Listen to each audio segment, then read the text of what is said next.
Global trade flows through narrow maritime choke points, and for over a century, the Panama Canal has been the most important of them all. It's more than a waterway. It's a symbol of American power and the backbone of Western commerce. But that era is ending.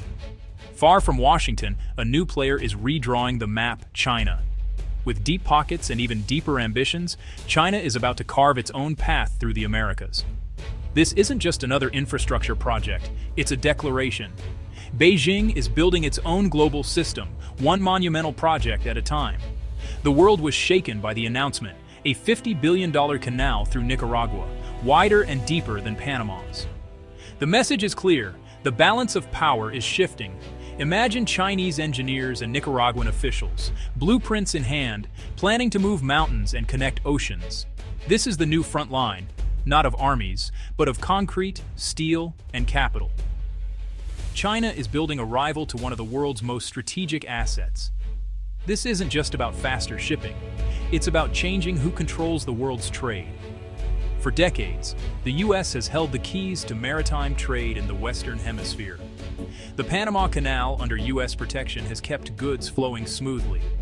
China's new canal shatters that comfort, introducing a new gatekeeper with different interests. The world is about to be divided by a single, water-filled ditch. This is the story of the Dragon's Ditch. The maps you know are about to be redrawn. The ink is red and gold, and the stakes couldn't be higher. The Grand Interoceanic Canal of Nicaragua is a $50 billion gamble, almost entirely financed by Chinese state-backed corporations. The plan, a 173-mile channel linking the Atlantic and Pacific, cutting across Lake Nicaragua. It's designed to be wider and deeper than Panama's canal, able to handle the world's largest ships, vessels too massive for Panama's new locks. In exchange for building the canal, the Chinese consortium gets a 50-year concession, renewable for another 50. That's a century of control over a strategic corridor near the U.S. border. But it's more than a canal. The project includes media, deep water port construction, modern airport under construction, free trade zone industrial area, coastal tourism resort renderings, 2 deep water ports, a new airport, a free trade zone, and tourism developments. It's a complete logistics ecosystem, owned and operated by a Chinese-led entity. This is the Belt and Road Initiative on steroids, brought to America's doorstep. The project is a masterpiece of strategic investment, designed to secure Chinese supply chains for decades. It's not just infrastructure, it's a century-long foothold, and it's changing the rules of the game. For a century, the Panama Canal has been the king of transoceanic shortcuts. But the Nicaraguan Canal is a direct, existential threat. It's bigger, more capable, and designed to handle the ships of the future. Panama's canal relies on a fragile freshwater system, already strained by drought and climate change. The Nicaraguan Canal, drawing from massive Lake Nicaragua, promises more reliable operations. Economically, Panama's canal is a cash cow, but a state-subsidized Chinese rival could trigger a brutal price war. China can afford to undercut Panama's tolls, luring shipping lines away and devastating Panama's economy. Chinese shipping lines would get preferential treatment, giving Beijing leverage over global supply chains. In a trade dispute, China could prioritize its own ships, leaving others waiting. The Panama Canal has been a neutral utility. The Nicaraguan Canal would be a strategic tool of the Chinese state. Panama isn't just facing a business rival, it's facing a superpower. The stakes have never been higher. The Nicaraguan Canal would fundamentally remap global trade. A faster, cheaper route between Asia and the U.S. East Coast would be a game-changer. Ships from Shanghai to New York could bypass Panama, saving time and money. This could shift U.S. logistics away from the West Coast, sparking a realignment of infrastructure investment. European-Asian trade could also be transformed, especially for supply chains involving South America and Asia. More routes mean more competition and more efficiency. The world's reliance on a few choke points would lessen, but new geopolitical dependencies would emerge. There's a military dimension too.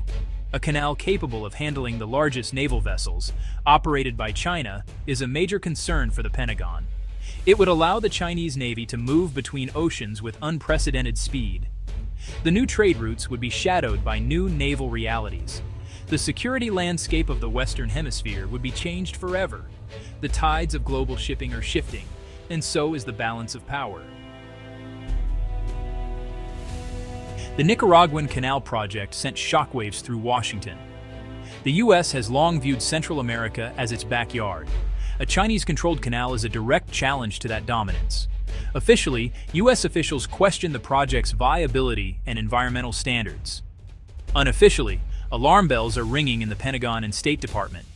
Regional governments see both opportunity and risk investment and growth, but also dependence on China.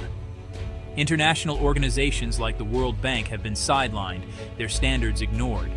The project is a prime example of China building a parallel global system outside Western institutions. Russia supports the canal, seeing it as a blow to American influence. The canal is more than a waterway. It's a new front in the struggle for global power. The lines are being drawn, and the world is watching. Two major canals in Central America would spark fierce competition and drive down shipping costs. Cheaper shipping could mean lower prices for consumers worldwide. Ports across the Americas would race to modernize, creating jobs and reshaping trade routes. But dependence on Chinese-controlled infrastructure creates new vulnerabilities. In a trade war, China could use the canal as a political weapon, imposing tolls or denying passage. The future of commerce may be cheaper, but it will be more politically charged and less secure for those outside China's orbit. We're likely to see two maritime trading blocs, one centered on China, the other on the U.S. and its allies. The world of frictionless trade is fracturing. The Nicaraguan Canal is not just a new route, it's a dividing line in the new Cold War of commerce. The stakes for global trade have never been higher. The Nicaraguan Canal's environmental cost is staggering. The route cuts through sensitive ecosystems and would dredge Lake Nicaragua, the region's largest freshwater reservoir. Scientists warn of irreversible contamination and destruction of aquatic life. Rainforests and wetlands would be fragmented, habitats destroyed, and endangered species threatened. Environmental groups call it an ecological disaster in the making.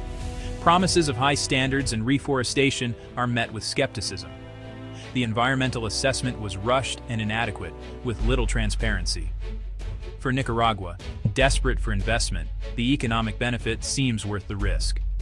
But the global consequences, loss of biodiversity, climate impacts, are permanent. The canal is a monumental gamble, with losses that could last forever. For Nicaraguans, the canal is both hope and fear. The government promises jobs and prosperity, but the price is steep. The Chinese company can expropriate land, displacing tens of thousands, many indigenous farmers. Protests and unrest have erupted as communities fight for their homes.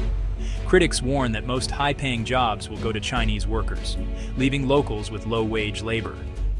The century-long deal is condemned as modern colonialism. Nicaragua risks trading its sovereignty for a dream that may never materialize. The project has divided society, pitting neighbor against neighbor. The canal is not just a line in the earth, it's a line through the nation's heart. The tremors are already being felt. The Grand Interoceanic Canal is more than an engineering feat. It's a symbol of a changing world. It embodies China's ambition to reshape the global order and challenge American dominance. The canal promises faster, cheaper shipping and new economic opportunities. But the risks, environmental devastation, displacement, and loss of sovereignty, are immense. The project forces us to confront the future of globalization, more connection or deeper division. Strategic assets are now controlled by powerful states, not neutral actors. Whether the canal is completed or not, its impact is already felt. It has redrawn the strategic map and exposed the fault lines in global trade. The Dragon's Ditch is a story of ambition, power, and consequence. The world is changing, and the waters will never be the same.